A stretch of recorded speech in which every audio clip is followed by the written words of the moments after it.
Many years ago, I was asked a very interesting question. Somebody asked me a question, they raised their hand in a seminar and said, Tony, can you change people that don't want to change? Of course you can change people who don't want to change. All you need is the right kind of. If you have enough leverage where change becomes an absolute. Now for some people, leverage is not even the threat of their own life. Some people would rather die than have you tell them what to do. And so that's not the leverage. The leverage for them might be something for their children. Leverage for them might be spiritual growth. All of us have a leverage point. If you find the leverage, not the leverage you make someone do it, the leverage that will make them make themselves do it. We all have some place that'll get us to follow through. Now, if you get enough leverage and if you interrupt the pattern enough, how many of you ever had a pattern when you were a kid and you had like some obnoxious uncle or something and you were trying to be upset and they come like rub your damn head or some dish, make you crazy, and you couldn't stay upset because they kept doing this to you? How many had this happen? Say aye. If you have enough leverage and you break someone's pattern enough times, a new pattern will show up. If you're conscious, you can create the new pattern. So the answer is yes. Now then the question would be, Tony, if all it takes is leverage, then why don't most people change? And I had a lot of answers for that, but that night, I'm a night person. That night, I'm wired up after a seminar. It's like 2 o'clock in the morning, it was December. And so I flip on the television in the back for some white noise, looking for CNN, and I come across the old Christmas classic, this Christmas Carol, right? A Dickens classic. And I see it in black and white, and I start watching the movie, and I'm remembering it from being a kid. And as I'm watching this thing, I see this man named Scrooge who clearly doesn't want to change. In fact, he's certain he doesn't need to change because what's happened is his life went through a lot of pain. And when he got pain, he looked for the source of that pain, and he said it was being close to people. So we decided is people equals pain. Remember the red squares we talked about? So now he wants to avoid people. And he's mean to people. Now, he's also very wealthy financially. He makes up this belief that because I'm mean and tough with people, I'm rich. The truth is, he's financially rich. If you watch the movie, you read the story, when everybody else is gone, who's still working? He is. He's hardworking, he's thrifty, he's smart, he's intelligent, but he thinks he's rich because he's mean. So he doesn't want to lose being rich. He doesn't want to lose not being hurt. So he has a belief. Be mean to people and everything works out, even though he's miserable. Can we have beliefs that make no sense and yet still believe them? Yes or no? Sure, we just get wired. So I'm watching this guy. Now, the only way people change is if they associate either enough what? Pain, so they have to change, or they associate changing will equal enough what? And ideally, if you get both, you'll change. If you get, every moment I do this, the pain's getting more and more intense, there's a point where you must change. And if you get, if I change, I get all this pleasure, you're gonna want to change. How many follow? But what equals pain and what equals pleasure is what you associate in your nervous system. So what happens is, the only way you create change is changing what you link pain and what you link pleasure to in your nervous system, not just in your head, in your gut. That's what controls you. Lots of times in your head, you know what you should do, but your gut takes over. Your fear, or your greed, or your desire, or your comfort, or whatever. Who knows what I'm talking about here? Say aye. But watch this. How many of you used to have a favorite dessert, or a food, or a form of alcohol that you really, really, really loved? And then one night you had an experience like never before, where something happened, where this food or this drink or this alcohol that you love so much, it went down, but it kept coming back up at a level of intensity and with enough aroma and pain and association that to this day, it takes no willpower, just to think of that alcohol or think of the smell of that food or look at it makes you appalled, makes you repelled. Who's had an experience like this in your life? Say I. Tell me what that change was. Was that a change in willpower? No. All that happened is your brain changed what it used to link pleasure to, it now links pain to. When you link enough pain, it takes no willpower, you're going to avoid it. The problem is some of you are linking pain to things you need, like exercise, right? Or pain what you need, like a relationship, right? And it's the wrong association, but it's going to control your life. Your job is to change what you link pain and pleasure to. So that night, what was pleasure became pain, and now it takes no willpower, you just avoid it. So we call that changing what you associate to things in your nervous system, or for short, a neuroassociative change. In other words, changing in your nervous system, what you associate pain and pleasure to. So, by the way, in this Christmas Carol story, does this man Scrooge change his life? Yes or no? He didn't want to change. Does he change his life a little or completely? And by the way, how fast? In a heartbeat, in one evening. How does it happen? 3 neuroassociative conditioning specialists show up at his house. Right? 3 ghosts show up, and what do? They get him to link a massive, unbearable amount of what? To all the things he did in the past around people. Then they go to everything he has in the present, pain, and everything in the future, pain, till there's so much, there was nowhere to escape. Here's the other reason why people don't change. Because right now, my relationship's in pain. But it was good in the past.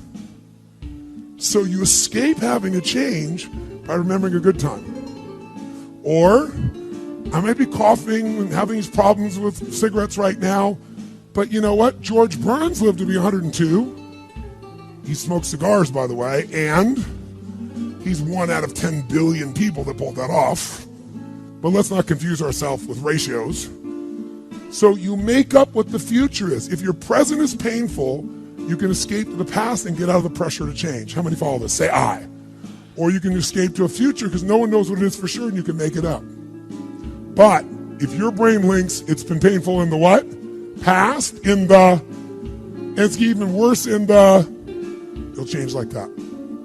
Who here has ever stayed in a relationship that you knew was not right for you? It wasn't right for you, it wasn't right for them. Who has ever stayed in a relationship way too long? Who's done this before? Raise your hand. Say I. It wasn't good for you, it wasn't good for them, yet you stayed. Why? Why? Because even though it's painful in the present, what'd you do? You said, it'll get better over there in the future. Who finally changed? Who here finally changed that? Say I. How'd you do it? Your brain went, it's painful now, it was painful in the past, it's gonna be worse in the future, that's it. That's what I call a Dickens pattern. When you lock in pain in all those places, there's no place to escape, so you change. It's like if you put a wall here, and a wall here, and we close them in on you, amazingly, you'll move forward. That's what we're talking about, giving yourself leverage on yourself that way, not having someone else do it to you, you do it to yourself. That's when you got the power again. How many get it? Say I. This could be the greatest time you ever live if you control what you focus on, if you find a more empowering meaning, and if you decide to model the actions of those who succeeded before you. It can be the best financial time, the best emotional time, the best spiritual time of your life, but you better take control of your state. And if you think you're going to do it just by today, you're wrong. You're going to need to get yourself some rituals.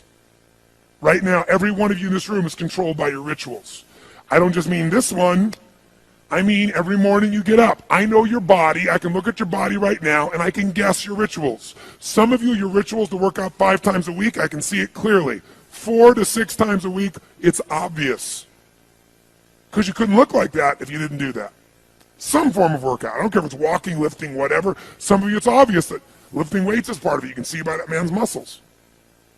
I know what his rituals are. Because your life comes from your rituals. If you don't develop the ritual, you're kidding yourself. How many agree with me on this? Raise your hand, say I. And there are rituals that put you in state, and there are rituals that take you out of state. You have rituals in your relationship, you have rituals with your body, you have rituals around your finances, and the rituals that worked in the reaping time of fall in the markets and in business and in real estate, those rituals won't work now. If you do the right thing at the wrong time, you get pain. I'll say that again. If you do the right, you go, but Tony, I'm doing the right thing, but I'm not being rewarded. If you do the right thing at the wrong time, you don't get rewarded, you get pain. So you better do the right thing at the right time, and to do that, you better know what season you're in, and to do that, you better learn how to change your state, how to take control of your own conditioning. That's what I live for. Does this make sense to you, yes or no? Come on, guys, yes or no? So now it's time to train yourself to do that. I'll show you how fast it can change. Try this just for a second. I want to show you what you can do with just focus. Try this for a moment. I'm going to give you a test. Sit up in your chair with some energy. Make sure your buddy next to you is in a strong state. If or otherwise, adjust their state. Come on, change their physiology, whatever they got to do. See if they're ticklish. That might help. Now do this. I want you to look around this room right now and find everything in this room that you can find that is brown as fast as you can. Look for brown, look for brown, look for brown, look for brown. Look around you, look for brown, look for brown, look for brown. Okay, close your eyes. I'm going to give you a test. With your eyes closed now, shout out loud everything you saw that was red. If you see a lot more brown right now than red, say yes. Open your eyes. Look for red now. I want you to really look for red. Look for red, look for red, look for red. Anything you can find that's red, look for red. All around you, look for red. Raise your hand if you found more red this time and say I. Why did you find more red this time? Because seek and you shall. That's right. Whatever you focus on, you're going to find it. In fact, let me tell you something. You'll even find it when it's not there. How many saw burgundy, called it red, just so you could have more things you counted? Raise your hand, say, I, come on. See, whatever you're looking for, you're going to find. So if you want to change your life, my friends, you've got to change your physiology and you've got to change your focus. By the way, how fast can you change that stuff? How fast, my friends? How fast? How fast? Come on. In a heartbeat, once you rechange your conditioning. That's all you got to do. And you can do it fast. You can do it with a question or two. Try this right now. Answer this question in your mind and be honest. What in your life today, if you wanted to be, could you feel proud about right now? If you wanted to feel proud, if you didn't feel like, I shouldn't be proud, if you wanted to feel proud, what could you be proud of in your life today? Your children, your health, your body. Is there a problem you faced? Instead of running from it, you finally stepped up and handled it? What could you feel proud of in your life today? If you wanted to feel proud. How many can think of something? And when you think about this thing you're proud of, what about that makes you feel proud? What do you focus on that makes you feel proud? How do you breathe when you really start to feel proud? What's the kind of look on your face that starts to happen when you let yourself feel proud? Yeah. How's that feel?